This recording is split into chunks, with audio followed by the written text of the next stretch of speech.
কখনো কি মনে হয়েছে আপনার জীবনটা একঘেয়ে, একই রুটিন, একই কাজ, আর প্রতিদিনের শেষে সেই পুরনো হতাশা? আপনি কি একটা বড় পরিবর্তনের স্বপ্ন দেখেন, কিন্তু জানেন না কোথা থেকে শুরু করবেন? যদি বলি মাত্র ২১টা দিন আপনার জীবনকে বদলে দিতে পারে, বিশ্বাস করবেন? আমরা সবাই কম বেশি এই অনুভূতির মধ্য দিয়ে যাই। পরিবর্তন চাই, কিন্তু বিশাল পরিবর্তনের কথা শুনলেই মন ভেঙে যায়। মনে হয় এটা আমার পক্ষে সম্ভব নয়।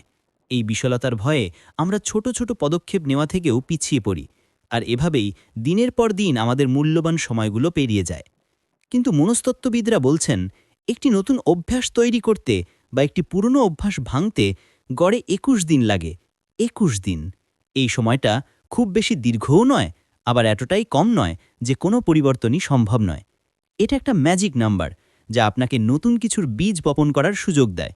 ২১ দিনে আপনি আপনার জীবনের মোড় ঘোরানোর অভ্যাসগুলো গড়ে তুলতে পারেন। ২১ দিনে আপনি হয়ে উঠতে পারেন আরও শক্তিশালী, আরও আত্মবিশ্বাসী। আসলে আমাদের মস্তিষ্ক বড় পরিবর্তনকে ভয় পায়, কিন্তু ছোট ছোট কাজকে সে স্বাগত জানায়। এই ২১ দিনের চ্যালেঞ্জ আপনার মস্তিষ্কের সাথে একটি শান্তি চুক্তির মতো।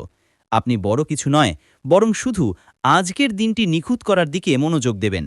আর এই ছোট ছোট জয়গুলোই ২১ দিন শেষে এক বিশাল সাফল্যের গল্প তৈরি করবে। তাহলে আসুন জেনে নিই এই ২১ দিনের চ্যালেঞ্জটি কিভাবে কাজ করবে। প্রথম ৭ দিন হল ভিত্তি স্থাপনের দিন। এই সপ্তাহে আপনার লক্ষ্য থাকবে খুব সহজ, ছোট ছোট পরিবর্তন আনা। প্রথমত, প্রতিদিন সকালে ঘুম থেকে উঠেই ১ গ্লাস জল পান করুন। এটা আপনার শরীরকে সতেজ করবে। দ্বিতীয়ত, দিনের শুরুতে আপনার মোবাইল ডিটক্স করুন। প্রথম ১ ঘন্টা মোবাইল ফোন স্পর্শ করবেন না। এর বদলে ৫ মিনিট স্থির হয়ে বসুন, আজকের দিনটা কেমন দেখতে চান সেটা ভাবুন। তৃতীয়ত, রাতে ঘুমানোর আগে আপনার দিনের ৩টি ভালো জিনিস লিখে রাখুন। হতে পারে সেটা খুব ছোট কিছু, যেমন আজ আমি ভালো কফি বানিয়েছি বা বন্ধুর সাথে কিছুক্ষণ কথা বলেছি। এটা আপনাকে ইতিবাচক থাকতে সাহায্য করবে। এবার আমরা দ্বিতীয় সপ্তাহে প্রবেশ করছি, গতিবৃদ্ধির সপ্তাহ। প্রথম সপ্তাহের অভ্যাসগুলো যখন আপনার দৈনন্দিন জীবনের অংশ হয়ে উঠছে, তখন আরও কিছু নতুন অভ্যাস যোগ করার এটাই সঠিক সময়। চতুর্থত, প্রতিদিন অন্তত ১৫ মিনিট নিজের পছন্দের কিছু করুন। হতে পারে সেটা বই পড়া, কোনো নতুন ভাষা শেখা বা একটা নতুন হবি শুরু করা। এটা আপনার মনকে সতেজ করবে। পঞ্চমত, দিনের যে কোনো সময় মাত্র ১০ মিনিটের জন্য হালকা ব্যায়াম করুন। হতে পারে সেটা ফ্রি হ্যান্ড এক্সারসাইজ, যোগা বা শুধু হাঁটা। আপনার শরীর যত সক্রিয় থাকবে, মন তত চাঙা থাকবে। ষষ্ঠত, সোশ্যাল মিডিয়ায় সময় কাটানো কমিয়ে দিন। দিনে নির্দিষ্ট কিছু সময় সেট করুন যখন আপনি সোশ্যাল মিডিয়া ব্যবহার করবেন, বাকি সময় নিজেকে অন্য কাজে ব্যস্ত রাখুন। আর শেষ ৭ দিন হল মাস্টারি এবং আত্মপর্যবেক্ষণের দিন।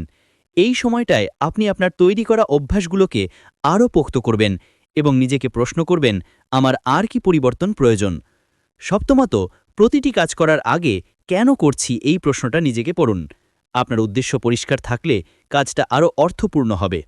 অষ্টমত, প্রতিদিন রাতে আপনার দিনের কাজগুলো পর্যালোচনা করুন। কোথায় ভালো করেছেন, কোথায় আরও উন্নতি করা যায়, এটা আপনাকে আরও দক্ষ করে তুলবে। নবমত, এই চূড়ান্ত সপ্তাহে নিজেকে গভীরভাবে চিনতে শিখুন। আপনার ডায়েরি বা জার্নাল খুলুন এবং লিখুন, এই ২১ দিনে আমার জীবনের সবচেয়ে বড় পরিবর্তন কি এসেছে। হতে পারে আপনি রাতে ভালোভাবে ঘুমাচ্ছেন বা আপনার কাজে মনোযোগ বেড়েছে। এই ছোট বিজয়গুলিকে উদযাপন করুন। মনে রাখবেন, ২১ দিন পর এই অভ্যাসগুলো আপনার রুটিন নয়, বরং আপনার নতুন জীবনধারা হয়ে উঠবে। আপনার যাত্রা এখানেই থেমে যাবে না। এই অভ্যাসগুলোই আপনাকে আপনার জীবনের পরবর্তী বড় লক্ষ্যগুলির দিকে এগিয়ে নিয়ে যাবে। সর্বোপরি মনে রাখবেন, একদিন যদি কোনো কারণে আপনার চ্যালেঞ্জ মিস হয়ে যায়, হতাশ হবেন না। নিজেকে ক্ষমা করুন এবং পরের দিন থেকেই আবার শুরু করুন। ধারাবাহিকতাই আসল, নিখুঁত হওয়া নয়। ২১ দিন হয়তো আপনার পুরো জীবনকে রাতারাতি পাল্টে দেবে না, কিন্তু এই ২১ দিন আপনাকে এমন কিছু অভ্যাস, এমন কিছু মানসিক শক্তি এনে দেবে যা আপনার জীবনের মোড় ঘুরিয়ে দেওয়ার জন্য যথেষ্ট। এটা একটা শুরু, একটা নতুন অধ্যায়ের সূচনা। একবার যখন আপনি এই পরিবর্তনগুলোর স্বাদ পাবেন, তখন আপনি আরও বড় চ্যালেঞ্জ নিতে প্রস্তুত হয়ে উঠবেন। তো আপনি কি প্রস্তুত এই ২১ দিনের চ্যালেঞ্জের জন্য? আজই শুরু করুন। আপনার পছন্দের একটি অভ্যাস বেছে নিন এবং শুরু করে দিন। আপনার যাত্রা কেমন চলছে তা আমাদের কমেন্ট বক্সে জানাতে ভুলবেন না। মনে রাখবেন, আপনার জীবন আপনার হাতে। ২১ দিনের এই চ্যালেঞ্জ আপনার জন্য অপেক্ষা করছে। সাবস্ক্রাইব করুন আমাদের চ্যানেল এবং এমন আরও অনুপ্রেরণামূলক ভিডিওর জন্য আমাদের সাথে থাকুন। আপনার যাত্রা শুভ হোক।